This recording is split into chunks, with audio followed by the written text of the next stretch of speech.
کبھی بھی عباس مدینے کی گلیوں میں نکلا کرتے تھے تو نقاب اوڑھ کے نکلا کرتے تھے.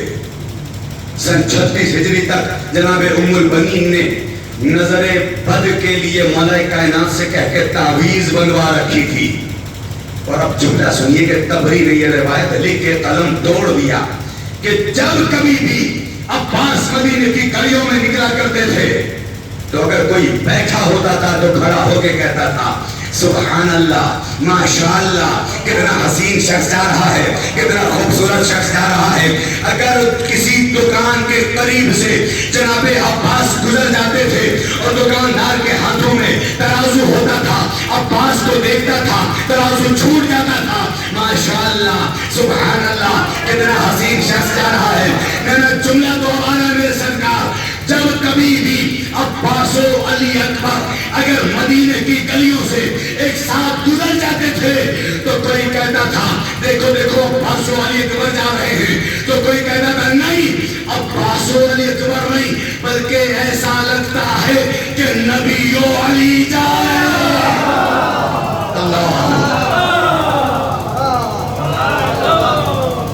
سلام پڑھیے محمد والے محمد.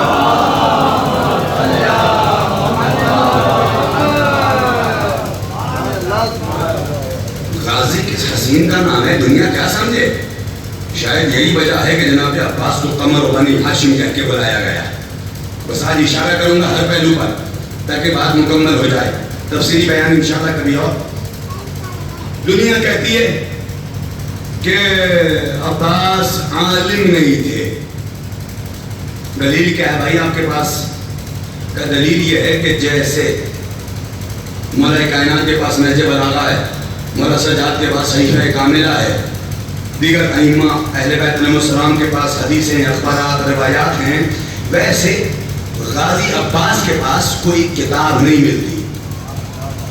اب سنیے گا میرے سرکار، استقبال کیجئے گا، اہل علم یہاں تشریف فرمائیں، بزرگان یہاں تشریف فرمائیں. جو بھی یہ کہتا ہے کہ عباس عالم نہیں تھے، عباس عالم نہیں تھے، ایک جملے سے ثابت کر رہا ہوں میرے سرکار. ارے جس کے لشکر کے ایک سپاہی کو مولا حسین نے فقیہ کہہ کے بلایا ہو، اس کا علمدار کیسا ہوگا؟ نہیں عباس عالم نہیں تھے.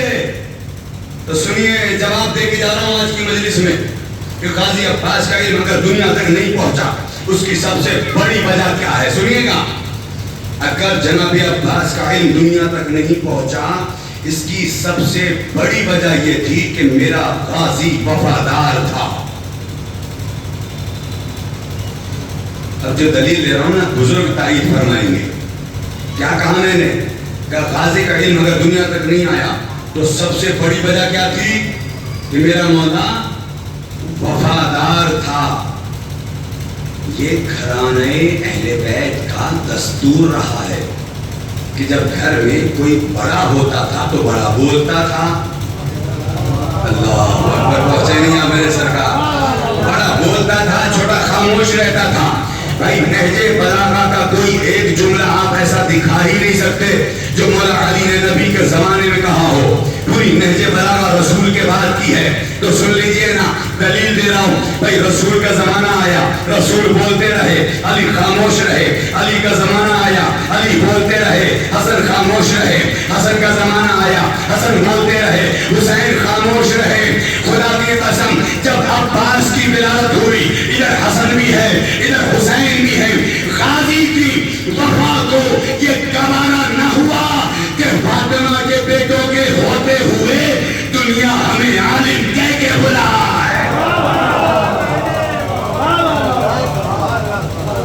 یہ جناب عباس کا علم نہیں تھا تو اور کیا تھا؟ یہ جناب عباس کی وفاداری نہیں تھی تو اور کیا تھی میرے سرکار؟ اور دنیا کو وفاداری کا سبق لینا چاہیے ذات سرکار باب الحوائج سے. اور میں کیا کہوں، جناب عباس تو وفاداری کے خدا کا نام ہے.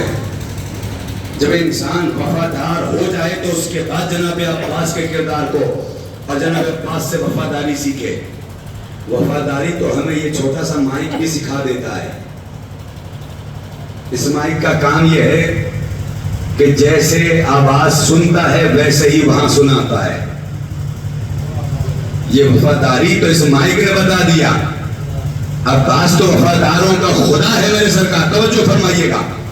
لیکن ایک موقع ہے جہاں پر جناب عباس کو علم ثابت کرنے کا موقع ملا. جانتے ہیں وہ کون سا؟ اب سنیے, تھوڑی سی تاریخ پہ سنا دوں آپ کو.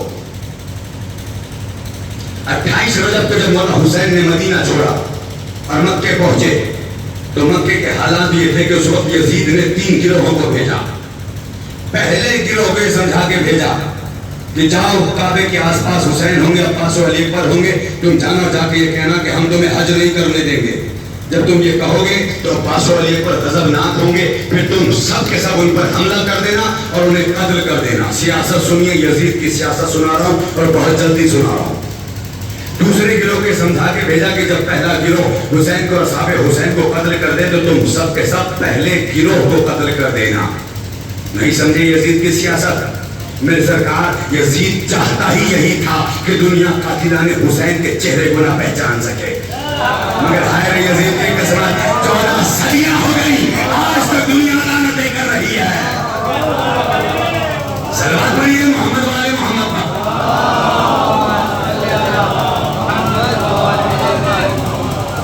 آج حالات حاضر آپ کے سامنے, نیوز چینلز دیکھنے والے لوگ مجھے سن رہے ہیں, تائید فرمائیے گا آج کیا ہوا. بھائی 57 ملک تماشائیوں کی طرح دیکھتے رہے, ایک اکیلا ملک ایران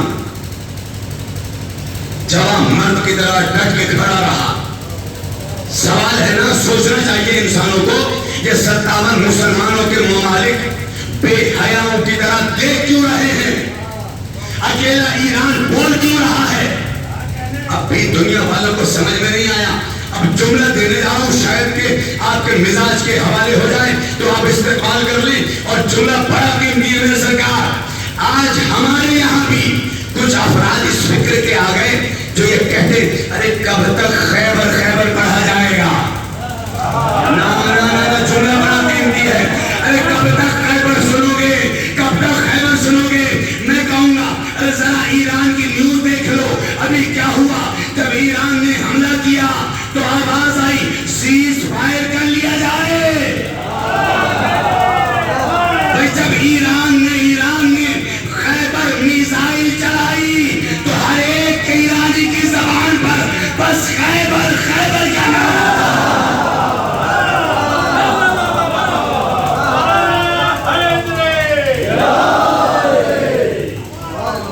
اس کے بعد بھی یہ کہتے کب تک خیبر سناؤ گے. اللہ اکبر. اگر شیعوں کے پاس خیبر نہ ہوتی تو آج یہودی خوف زدہ نہ ہوتے. اگر میرا جملہ پہنچ جائے, یہ تاریخ سننے والے افراد بیٹھے ہیں, ذرا سا بولیے گا تو حوصلہ افزائی ہوگی میرے سرکار. اگر یہ خیبر جیسی جنگ ہمارے پاس نہ ہوتی تو آج یہودی اور اتنی بڑی طاقت ایران اور شیعوں سے خوف زدہ نہ ہوتی. بھیا سوال یہ ہے کہ ایران نے خیبر شکن میزائل چلائی کیوں چلائی؟ ارے ایران کو معلوم تھا کہ ہمارے پاس فاتح خیبر ہے اور خیبر کی لڑائی یہودیوں سے ہوئی. جب خیبر میزائل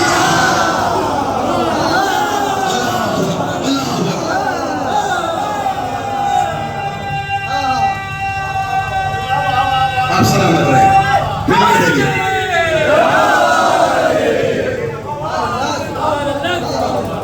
جب ایران کی طرف سے خیبر میزائل پہنچی تو انہیں یاد آیا کہ کل یہی خیبر تھا جہاں ہمارے بزرگ شکست کھائے تھے. اور اب کیا کیا جائے, انہوں نے سیز فائر کرنا تو ان کی مجبوری بن گئی, اس لیے کہ انہیں معلوم تھا یہ شیعہ ملک ہے اور اگر محرم آنے والا ہے اور اگر ہم ان سے محرم میں ٹکرائیں گے تو یہ یہودی سمجھ کے نہیں بلکہ یزیدی سمجھ کے.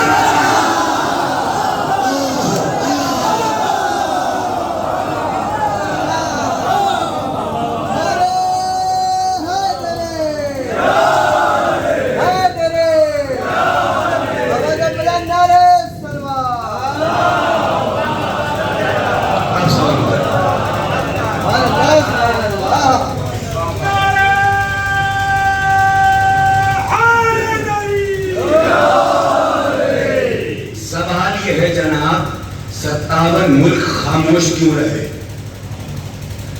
ارے وہ خاموش نہیں رہیں گے تو اور کیا رہیں گے کہ جو کعبے کی کمائی سے کما کما کے شراب پی پی کے زندگی گزار رہے ہوں، وہ کیا مدد کریں گے عزیزوں؟ توجہ، سوال یہ ہے کہ وہ ملک خاموش کیوں رہے؟ اکیلا ملک کیوں بولا؟ اس لیے کہ واحد ملک ایران تھا جس کے پاس حیدر کرار جیسا رہبر تھا، واحد ملک۔ اور سنیے عزیزوں، یزید جن چیزوں سے خوف زدہ تھا، اس نے یہی سیاست جو کل کی تھی وہی سیاستیں آج تک ہو رہی ہیں۔ تو میں نے آپ کے سامنے بیان کیا 3 گروہوں کو یزید نے بھیجا تھا۔ پہلے گروہ کو یہ سمجھا کے بھیجا کہ جاؤ عباس پر ہوں گے قتل کر دینا۔